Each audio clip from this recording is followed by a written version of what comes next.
Hello and welcome to Practical Christian Lessons. I'm Joshua Pearsall, and today we are going to be showing how the new perspective on Paul is just objectively false. Let's get into it.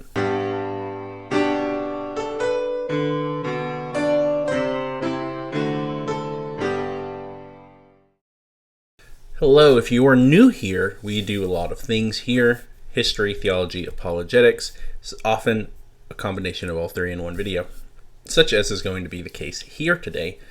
If you have not been looking at the YouTube post on the channel, we've been putting out quite a bit on Sola Fide, salvation by faith alone, more properly justification by faith alone through grace alone, if we want to get very technical, which will matter in some discussions. We are going to be talking about the new perspective on Paul today. This is often an objection I hear thrown up against Sola Fide, and I'll just say faith alone for the sake of simplicity in this video. And sorry in advance that I will probably be a little scatterbrained in this video. I am homesick, so please be a little gracious with me in this one. But we are going to be covering a lot on faith alone on the channel, at least for 2 to 3 weeks, maybe longer. Probably a little longer, at least on our live streams on Monday nights. So if you aren't keeping up with those and you are interested in this topic, because we won't be making a bunch of videos on it to put out on the channel, we will be doing several live streams on there. If you're watching this, you can catch future ones. Feel free to show up, ask questions, raise objections, and I'll do my best to answer objections. This is what this video in particular is for, is answering one of the objections I hear. So if you don't know what the new perspective on Paul is, I think that's a good place to start. The new perspective on Paul is this teaching. It's popular with figures like N.T. Wright, though he probably has the least objectionable form of it I've encountered, and others who sort of teach that the Reformation got it wrong on Sola Fide, and they are sort of reacting to a made-up image that's in the New Testament. So we would look at Paul, especially Galatians, where he's saying that works do not make you righteous, things like this. And they're saying that the Reformation paradigm, arguably Augustine, depending on which new perspective on Paul person you're talking to, sort of read back into what Paul was addressing is this idea of works-based righteousness. And we're loading in things into what Paul was saying. So Paul wasn't critiquing this idea, at least in theory, of people earning their salvation, which is what is like the antithesis of Sola Fide in this case. And this, of course, is a teaching throughout church history. Some people will more firmly hold to something like works-based salvation. Some people won't. Some people are really wishy-washy on it. Especially since the Reformation in our modern time, it's still a big and important talking point. Trent clearly, like the Council of Trent clearly says, like Sola Fide, the doctrine, is damned. It's anathema. It's not acceptable. And now you have a lot of Roman Catholics today who, when you ask them about their doctrine of justification, they often sound like they're saying the exact same thing, with like maybe one or two differences, or they're unable to articulate what the differences are. And I think that is a combination of factors. I've critiqued Jimmy Atkin many times in many places, not always public, but on the fact that he waters down differences. And he's open about this. He's been very plain that he does this on purpose, that he waters down the differences between Protestants and Roman Catholics. And when he says Protestants, I assume he means the normal Catholic answers of any group that is sort of from the Reformation period or after, that's not a Roman Catholic, and most often sort of low church, non-denominational, things like that. However, there's a large consequence of that, and he's not the only one who does this. Many people have done this in ecumenical dialogues. Watering down differences is not helpful. It doesn't actually solve your differences, and it causes a lot of confusion, and it doesn't actually help you settle the matter. It's much better to just be plain and clear that we have disagreements and where those disagreements are. And that's what a fair amount of ecumenical dialogue historically has been. Let me phrase that. Good ecumenical dialogue has been, is pointing out and getting to the root of where are our differences, making it very clear where we agree and disagree, so we can then discuss those disagreements. Otherwise, you're not really going to make forward progress, or you're going to come to some form of ecumenicism that is really wishy-washy and like doesn't actually help anyone. if you're all just like sort of like nodding your heads and you don't know what you're disagreeing about, but you have disagreements, you didn't help with anything. You just made it worse. Especially when you get people who do know the differences and will debate things. And this is something that's happened in not much to me, though I've encountered it. I've heard many pastors who encounter this, where people will critique them for bringing up differences between different Christian groups and saying, why are you talking about these differences? Why aren't you just preaching on what we're learning from? Why aren't you just pointing out where we agree if it does come up? And they actually don't like that those differences are brought up. That's a problem. that's not good. That's probably very much an American culture thing of we want everyone to be happy all the time. We need to learn to be uncomfortable on those things. But back, that was a sort of important side tangent onto the new perspective on Paul, which is this idea that the Reformation's responding to something that wasn't really there. That no one really thought by keeping the law or by doing good works you could earn your righteousness. And that is the entire foundation of the new Paul perspective on Paul, is that the Reformation and Augustine and others read back in these things that showed up later in history into what Paul was addressing. So that means if you can show that it is present, it breaks the foundation, which is what is pretty clearly, just objectively, historically true. I'm going to share something one of my friends sent me. I will ask him if he wants credit here. If so, I'll put his name up on the screen. If not, then he didn't ask for credit here. But this is something he read, sent to me, and his citations here are from a book by Dr. Robert J. Cara, C-A-R-A. I'm reading a book right now for seminary called Cracking the Foundation of the New Perspective on Paul by Dr. Robert J. Cara. And you can find that on Logos, that's where I have it, and you can, of course, get physical copies. He shows how the main argument of the NPP, that there is no works righteousness in Second Temple Judaism, is wrong since we find works righteousness understanding in 13 documents from the Second Temple period. And I will note that on some of these, but not all of these, there are people who debate about these things. 4th Ezra, Sirach, and 2nd Baruch. Those are books from the Deuterocanon or Apocrypha. If you haven't seen our series on that, go and check that out. The Testament of Abraham, the Psalms of Solomon, and the Rule of the Community. Those are Dead Sea Scrolls works. Pesher, Habakkuk, I'm not going to get this one right. Miskat, Ma'as, HaTorah, Im Abbot, Im Sota, Kiddushin, Sanhedrin, and Rosh Hashanah. And I will put those in a comment because I'm pretty sure I butchered most of those pronunciations. You can find that on page 200 of Dr. Robert's work.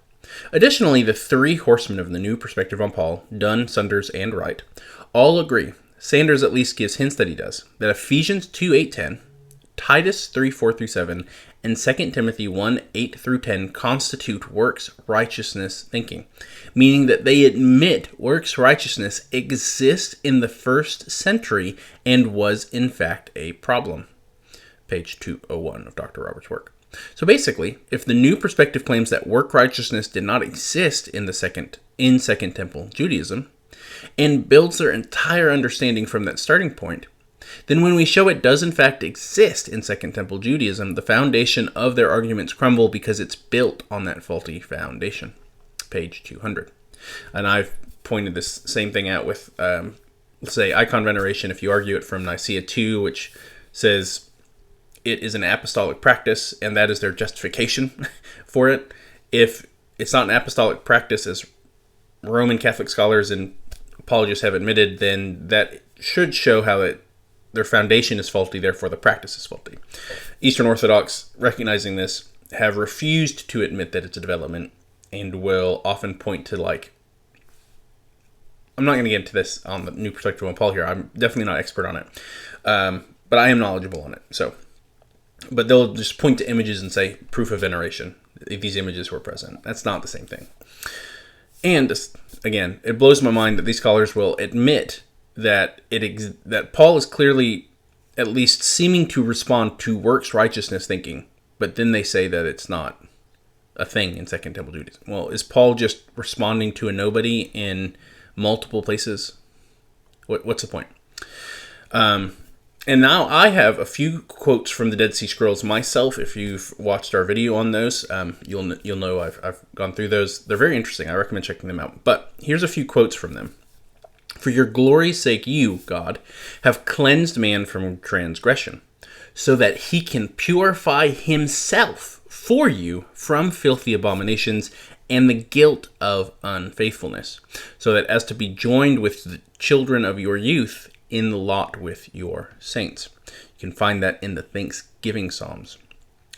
Here's another one. He, God, gave to them, his chosen people, to walk in his ways, to avoid all filthy lucre, and they abstained from the ways of wickedness. They withdrew from those who err in spirit, and with a truthful tongue, and they satisfied the debt of their sins by suffering.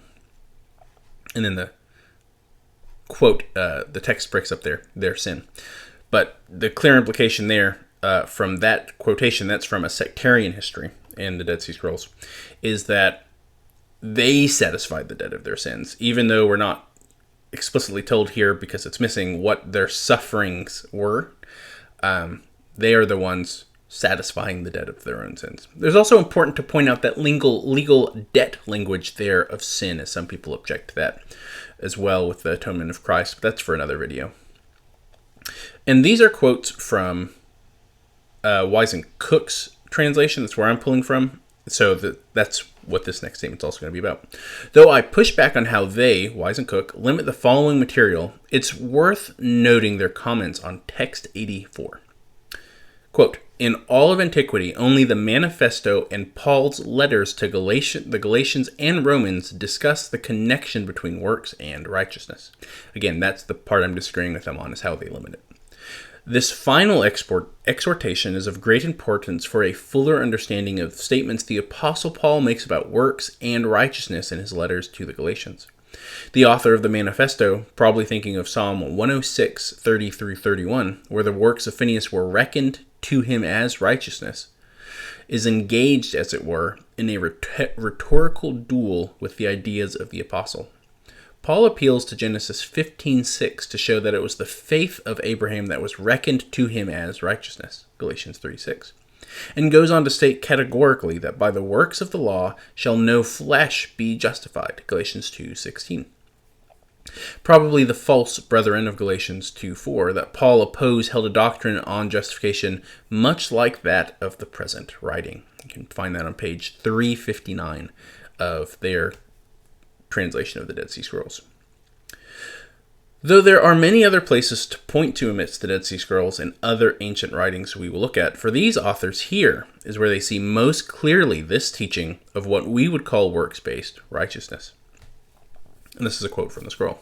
Now we have written to you some of the works of the law, those which we determined would be beneficial for you and your people, because we have seen that you possess insight and knowledge of the law. Understand all these things and beseech him to set your counsel straight, and so keep you away from evil thoughts and the counsel of Belial. Then you shall rejoice at the end time when you find the essence of your words to be true, and it will be reckoned to you as righteousness, in that you have done what is right and good before him, to your own benefit and to that of Israel. Again, that was text 84 for them. It's going to be page 364 if you are reading from the Wise and Cook translation. And they talk there about Psalm 106. That is referencing, it explicitly mentions Phineas, and it does say those things. Actually, I will pull up Psalm 106 real quick. Because that is what I'm going to have talked about. I'm recording this ahead of the stream. But I will hopefully have gotten to talking about Psalm 106 on this past Monday's live stream. If not, look for it on the following Monday's live stream. And it mentions Phineas and his zealousness, specifically his deeds being accounted to him as righteous. This is not a translation that says that, but it's verse 30, Psalm 106:30. Then stood up Phineas and executed judgment and so the plague was stayed. Oh, it does say it in the next verse. And that was counted unto him for righteousness unto all generations forevermore. That's Psalm 106, verse 30 and 31. And of course, I'm not going to delve too much into that here because, again, that is something I intend to get into a live stream because there's a lot there to unpack in Psalm 106. But you would think if someone wanted to show how works get you to righteousness, or if Paul, say, was going to be critiquing this in full, Psalm 106 verses 30 and 31 would be the things that get brought up, right? It just says what Phineas did was reckoned to him as righteousness. That seems like a pretty strong case to be making. But in my own readings of the Church Fathers and, of course, of the New Testament, Paul doesn't cite this when he's talking about justification. He doesn't bring this up when answering objections or critiquing those who are teaching works-based salvation. And none of the Church Fathers, the exception of one, look at this and show any kind of idea of works-based salvation. And that one father who does also teaches salvation by, or justification by faith alone. That particular church father seemed to have taught two types of justification. As in two different types, like two types that do not work together. They are both a way to get to justification. So we'll delve into Psalm 106 more on our live streams. If you're curious, if that has piqued your interest and you haven't watched those, go check them out. But on that idea, and that's the next thing I want to talk about here, is this idea that throughout church history, and you hear this on both sides, is that justification throughout church history is clear, simple, easy cut. There's absolutely no rough edges. It's this very black and white thing. I've heard people constantly say, no one taught salvation by faith alone. Not a single person in church history. Well, that's just laughably objectively false. That's preposterous. This is advice to anyone when you're reading through the church fathers or quoting from the church fathers. Be very careful about saying absolutely no one. There are very few times where you can have a statement like that unless it's just like something outlandish that is outside of the Christian faith. Like the church fathers, I don't know, taught Jesus himself was three persons, something like that, right? The church fathers didn't teach it. They taught the Trinity was three persons, not Jesus himself was three persons, right? You can be safe saying like absolutely no one taught that in the church, in the history of the church itself, like the actual Orthodox teaching of the church. That's fine. But when you say things like no one taught salvation by faith alone, justification by faith alone, no one taught sola scriptura, period, or no one taught works-based righteousness, you're probably going to get egg put on your face if you meet anyone who's done a lot of research and studying in that area, because there are people who absolutely have. That's just the way it is. People often try and make things far more black and white than they are. And I do that too here on this channel. I will try to keep things simple. So at times that will come with painting things in simpler pictures. But that's different than trying to make it seem like that's the actual historical case. When you're putting something out, you keep in mind your audience. A lot of my YouTube videos here, I am not making them as like a highly rigorous academic work. So I'm going to speak differently in these things than I am in a highly rigorous academic work. That's just how it works. And if it's like an introduction into a discussion or like my conclusion of all my own research, I'm going to be speaking differently than the points leading up to those or after those things. And salvation by faith alone, even Jaroslav Pelikan, who was a Lutheran, who converted to Eastern Orthodoxy, famously himself said that you can find both the teaching of justification by faith alone and works-based righteousness in the church fathers at various points. Now, I would side with figures like Thomas Oden and William Whitaker, who seem to, and I get this from my own readings of church fathers, not just because these guys said it, that the church fathers largely taught justification by faith alone. That seemed to be the dominant view. Where things get gray is where they were not always being crystal clear when they're talking about justification and we're talking about works. There's a lot of areas where they place a lot of emphasis on works, rightly so. Works are important in the Christian life.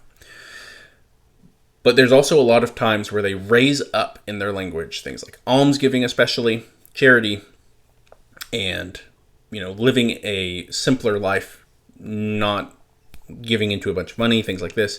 They raise that up with extremely pious language. And I agree with them to do that.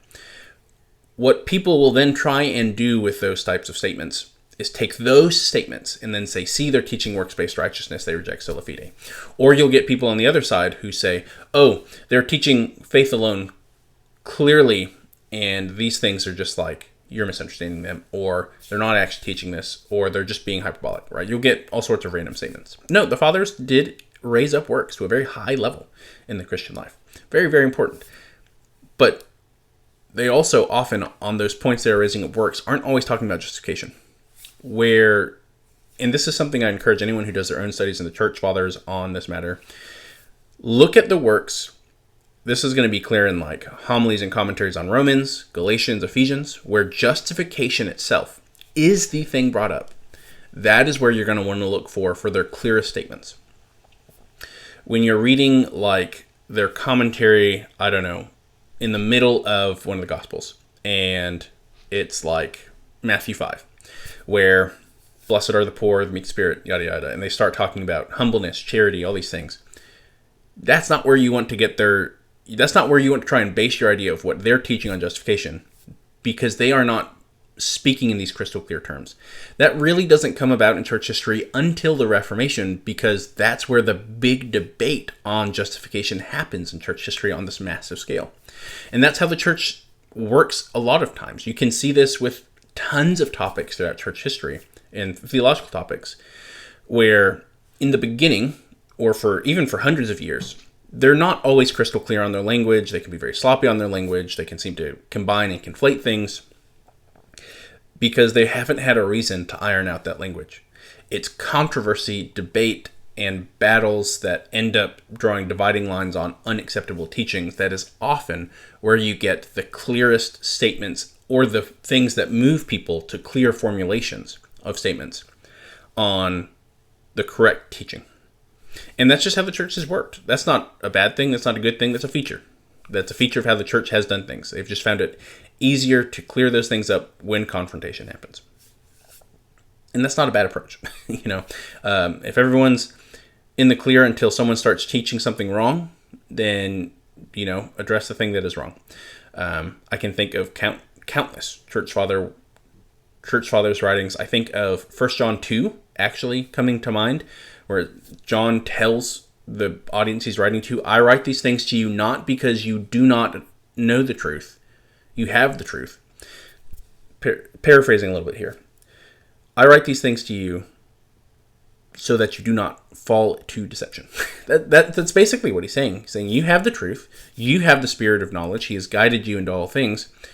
Do not fall into these false teachings that people are coming to you with. This is right after he talks about there being many antichrists that are now appearing. This is how we know it's the end times. That's a tight tangent. But that's how the church largely has operated. When falsehood rises up is when they start addressing that falsehood and making their language far clearer. That's how it works. Augustine's a great example. I think of this in his own writings. You can clearly see he teaches justification by faith alone, beyond any doubt. However, when he talks about works, when he talks about how faith operates, and he talks about the importance of love in faith, you get people having debates on what he means because he says so many different things and raises things up to such high levels and writes so much. Like Augustine himself is often just a gray area on a lot of things. And no one really doubts that he teaches justification by faith alone. What the debate on Augustine then is, what does he mean by faith and how does it work? It's this huge area of scholarship and debate. And that's just how it goes.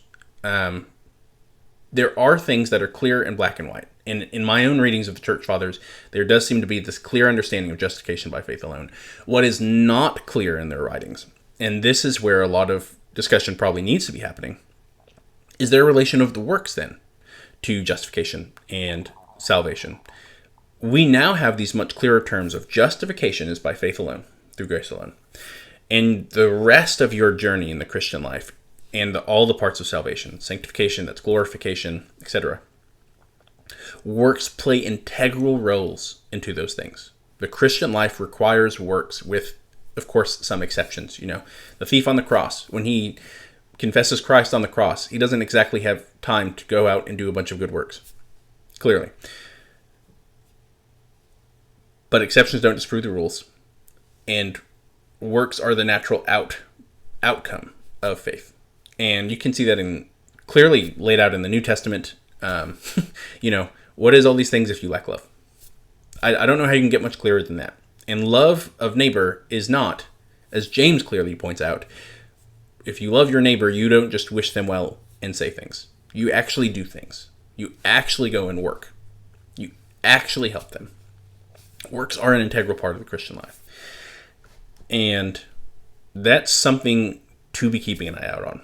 I have gone long enough. I can feel my brain in sick mode stretching to its absolute limits here, so that is where I'll leave off. If you are interested in more discussions on Sola Fide, feel free to leave comments. Feel free to ask questions. Join those live streams. Ask questions there. Raise objections there if you have objections. Or bring objections that someone's raised to you that you are curious about and wonder if there's an answer to. Bring those things. Come and talk about those things. These are things that we need to be talking about, and we need to be talking about together. That's how the church operates. We're supposed to be talking about things together. So you guys go in peace. Have a wonderful day. God bless.